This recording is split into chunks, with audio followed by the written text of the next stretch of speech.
Hi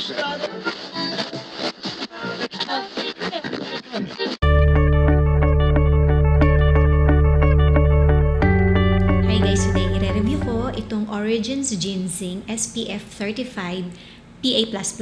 Ito siya. Sabi dito, Hydrating Prettifying Finisher.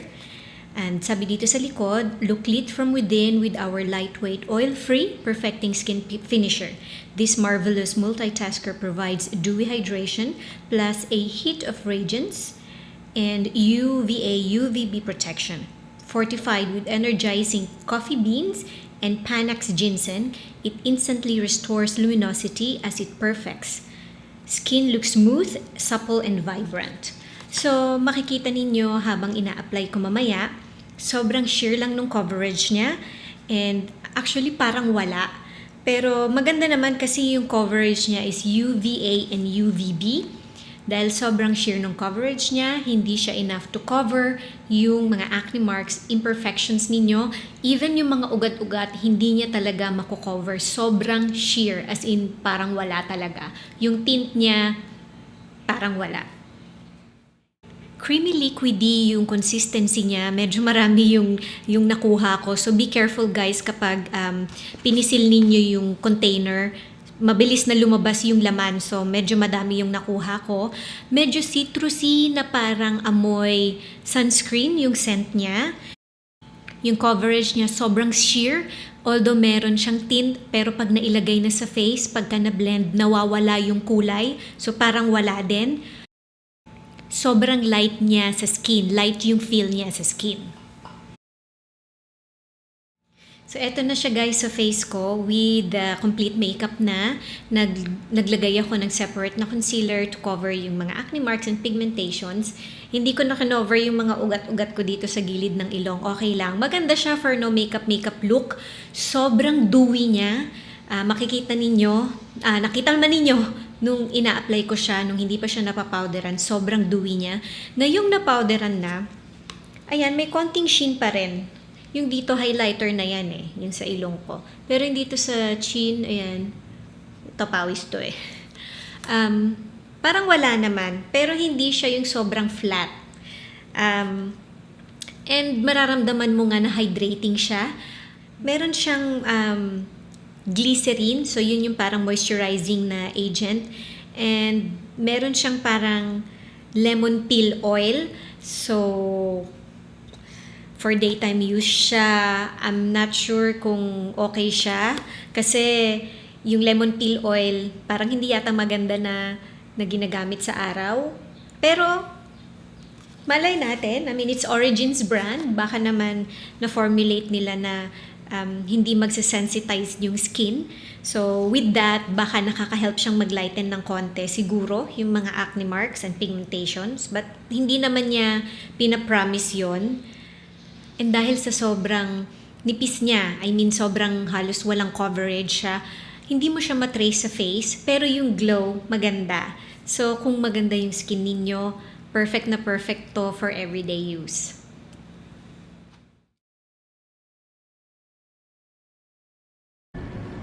Natural light, ayan siya. Sobrang walang coverage, pero nakikita nyo guys yung glow. Ganda. Kung wala kayong masyadong imperfections, pimples, perfect na perfect. Pero kahit na meron, like now, ang dami kong pimples lately and mga kailangan i-cover ng mga acne marks. Ay, natagos yung ugat ko. Pero okay lang.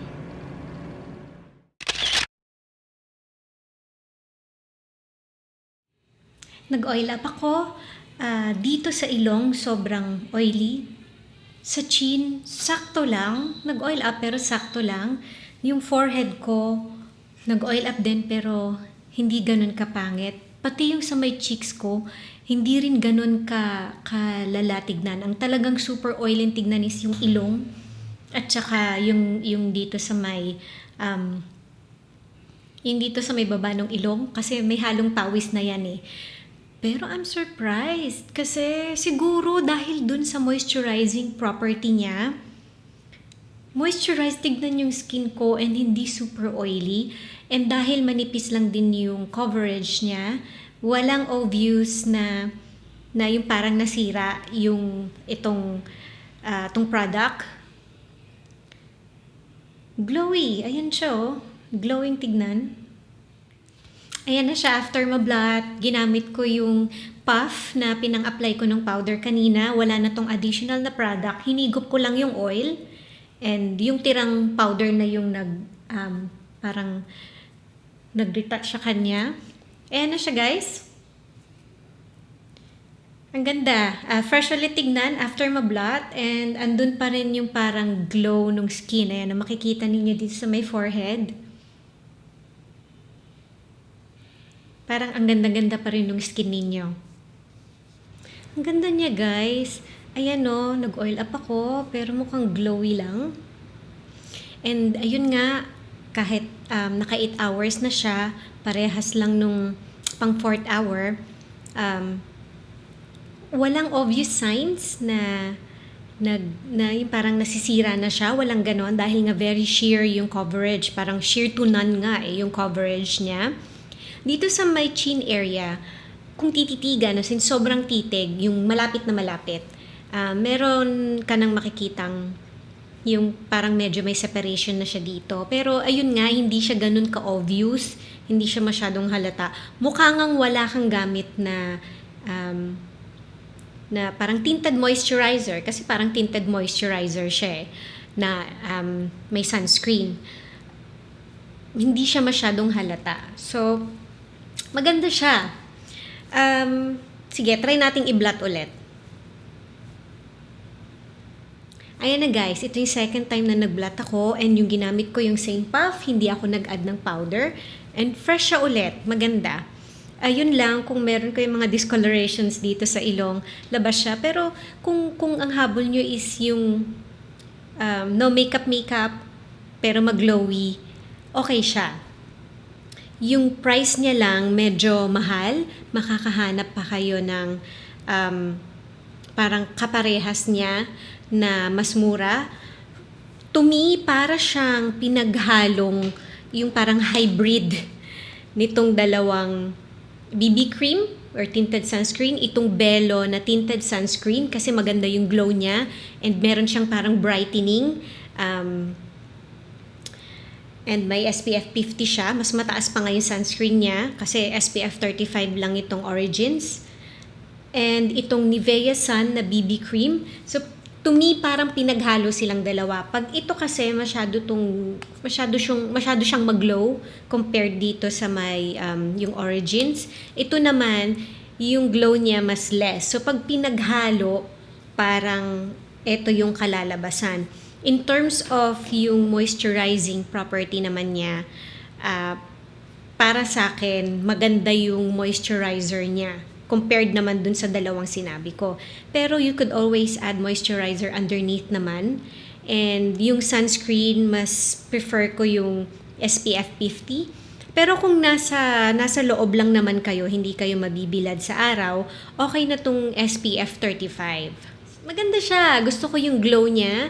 And gustong-gusto ko yung moisturizing property niya. Nag-oil up man ako, pero yung dito lang siguro pawis na yun eh. Kung hindi ako nag-blot, okay lang din. Yun lang, parang sobrang mahal niya. And makakahanap ka ng medyo mas murang alternative na mas mataas pa nga yung sunscreen. So, that's it, guys. I hope you learned something today, something helpful, and thank you for